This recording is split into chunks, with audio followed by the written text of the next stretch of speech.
안녕하세요, 엔트 형제입니다. 최근 주식시장이 얼어붙으면서 투자하기가 정말 힘든 시기라고 생각이 드는데요. 2월 18일 미국 현지 시간 기준의 주요 미국 기술주 주가 전고점 대비 등락률을 살펴보면 페이팔은 66%, 트위터는 57%, 과거 페이스북이었던 메타 플랫폼과 넷플릭스가 40% 이상, 엔비디아와 테슬라도 30% 이상 빠진 상황입니다. 그리고 미국의 기술주들을 모아놓은 나스닥 지수는 무려 고점 대비 16.4% 하락한 상황인데요. 특히 페이팔과 페이스북 모기업인 메타 플랫폼, 넷플릭스, 트위터 등의 기술주들은 코로나가 발생했던 20년도 초기 주가보다 더 크게 빠졌습니다. 이렇게 하락한 이유는 기술주들의 매출 둔화가 가시화되고 있는 상황이기 때문입니다. 이런 핀테크 기술주들은 코로나 바이러스 수혜주로 떠올랐던 언택트 주들이기 때문에 그때 당시만큼의 폭발적인 매출과 영업이익을 지속적으로 이끌어내기는 힘든 일입니다. 어떻게 보면 반짝 이벤트였다고 할 수 있는 거죠. 그렇기 때문에 그때 당시 올랐던 주가가 다시 하락하면서 시세를 반납하고 있는 상황이라고 할 수 있어요. 이런 기술주들이 하락하면서 나스닥 지수를 끌어내렸던 것이죠. 그리고 이뿐만 아니라 최근 증시에 엄청난 변동성을 주고 있는 것은 바로 긴축과 전쟁입니다. 증시에 강력한 펀치를 날리고 있는 양대산맥이라고도 할 수 있는데요. 러시아와 우크라이나 간 무력 충돌 가능성이 커지면서 글로벌 증시 변동성이 커지고 있고, 인플레이션 급등과 미국발 금리 인상 등이 금융시장에 악재로 작용하고 있습니다. 게다가 미국 경제지표가 부진하다면서 금리 인상 압박 속도도 이전보다 더 빠르게 진행되고 있는 상황이죠. 개인적으로 러시아 푸틴 대통령 말 한마디와 미국 연준 의장의 말 한마디를 가슴 졸이며 듣고 보고 있는 건 31년 인생 살면서 처음이네요. 코스피 코스닥 지수입니다. 오늘 우리나라 증시도 큰 폭으로 하락하였는데요. 코스피는 1.35%, 코스닥은 1.83% 하락하며 마감하였습니다. 이렇게 하락한 이유는 푸틴 러시아 대통령이 우크라이나 동부 돈바스 지역에 러시아군을 투입하라고 명령했기 때문입니다. 이 푸틴 대통령의 말 한마디에 전 세계 증시가 크게 하락했어요.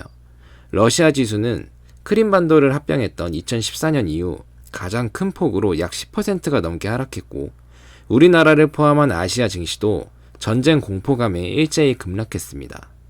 또 주가 하락과 더불어 WTI 국제유가 선물 가격이 3% 급등하였고, 대부분의 원자재 가격이 급등하는 모습을 보여주었습니다. 주요 산유국인 러시아가 우크라이나를 침공할 경우 석유와 천연가스 공급에 차질이 있을 것이라는 우려가 커졌기 때문입니다. 여러분도 아시다시피 원자재 가격이 급등하면 인플레이션이 더욱 가속화될 것이고, 이는 우리가 투자하고 있는 모든 증시에 악재로 작용할 수밖에 없습니다.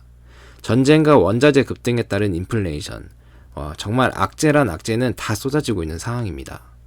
여러분, 저는 주식 투자를 시작한 이후 이런 전쟁 리스크에 대한 이슈는 처음인데요. 그러다 보니 아무래도 처음 경험해보는 상황이다 보니 좀 두려움이 있습니다. 그래서 과거에는 전쟁이 일어났을 때 증시에 어떠한 영향을 미쳤는지 한번 살펴봤습니다. 지난 과거 전쟁이 발생했을 때 MSCI 전 세계 지수와 코스피 지수를 나타낸 차트입니다.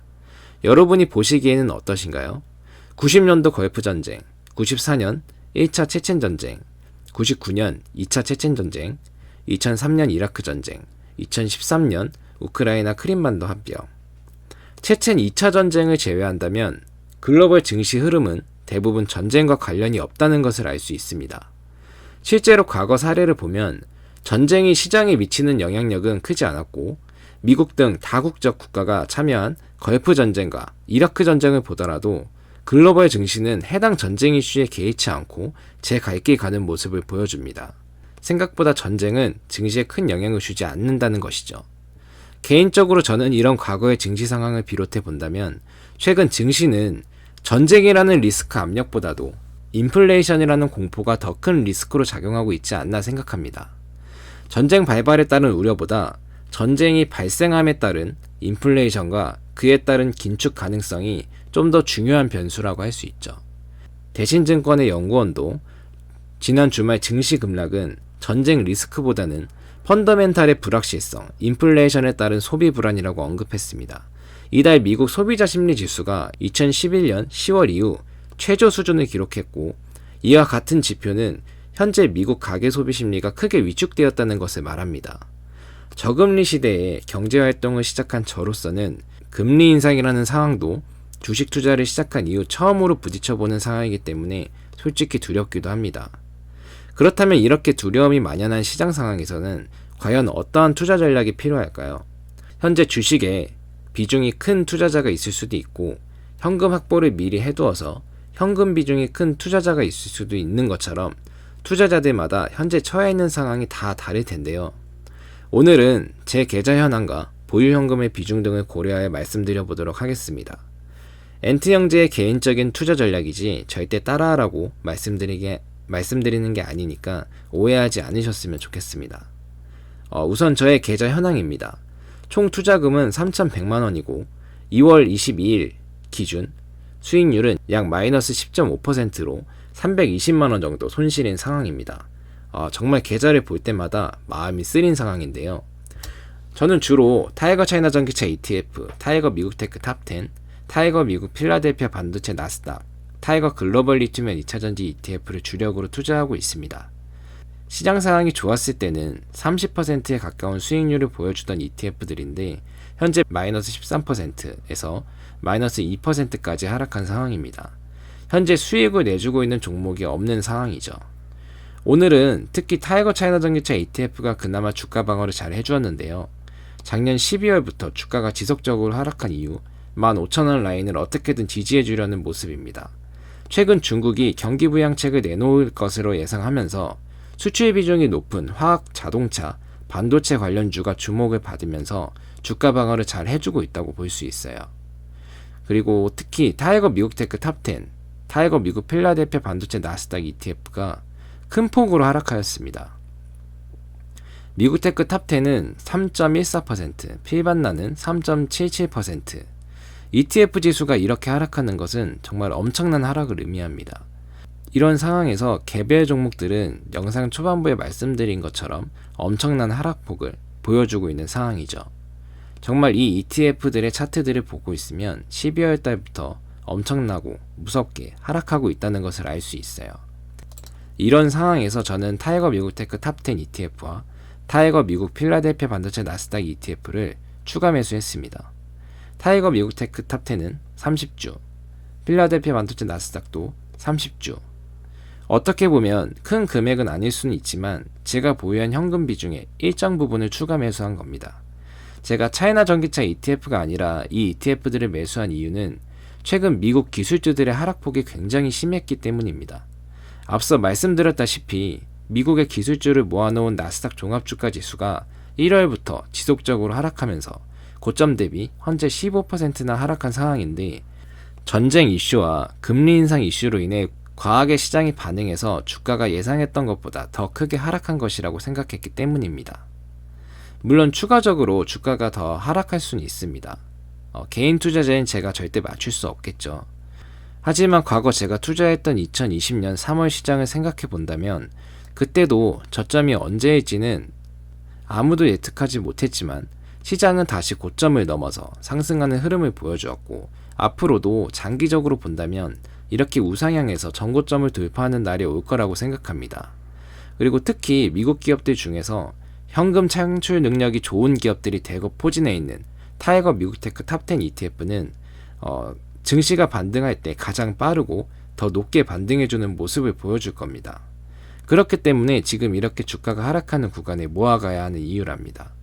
과거 2020년 3월 증시 상황은 여러 나라에서 경제부양책 등을 동원하고 막대한 유동성 자금을 풀어서 주식시장으로 엄청난 돈이 흘러갔기 때문에 V자 반등을 그리며 모든 투자자들이 행복하게 돈을 버는 상황이 가능했었죠. 하지만 지금은 인플레이션에 따른 금리 인상 정책들로 인해서 돈줄을 죄는 상황입니다. 확실히 그때와는 상황이 많이 다른 상황이죠. 그렇지만 저는 분할로 계속해서 추가 매수를 진행할 계획입니다. 이 영상을 시청하시는 분들 중 많은 분들은 저에게 이렇게 말하겠죠. 전쟁 리스크, 인플레이션에 따른 금리 인상, 원자재 가격 급등에 따른 인플레이션 우려 등등 시장에 아직 좋다 할 만한 이슈가 없는데 왜 현금 비중을 더 확보하지 않고 무리해서 추가 매수를 진행하냐 라고 말이죠. 오랫동안 장기적으로 투자를 해오신 분들이라면 아실 겁니다. 대부분의 개인 투자자들이 환호하고 여기저기서 주식 이야기를 할 때는 매도를 해야 할 타이밍이고 시장에 노이즈가 많고 악재가 만연해 있을 때는 좋은 주식들을 저가에 줍줍해야 할 타이밍이라는 것을 말이죠. 제가 현재 빚져서 투자하고 있는 상황이라면 이런 상황에서 추가 매수를 진행하지 못하겠지만 저는 여유 자금을 가지고 투자하는 중입니다. 금리 인상에 따라 더 많은 이자를 내야 하는 상황이 아니기 때문에 버틸 수 있는 거죠.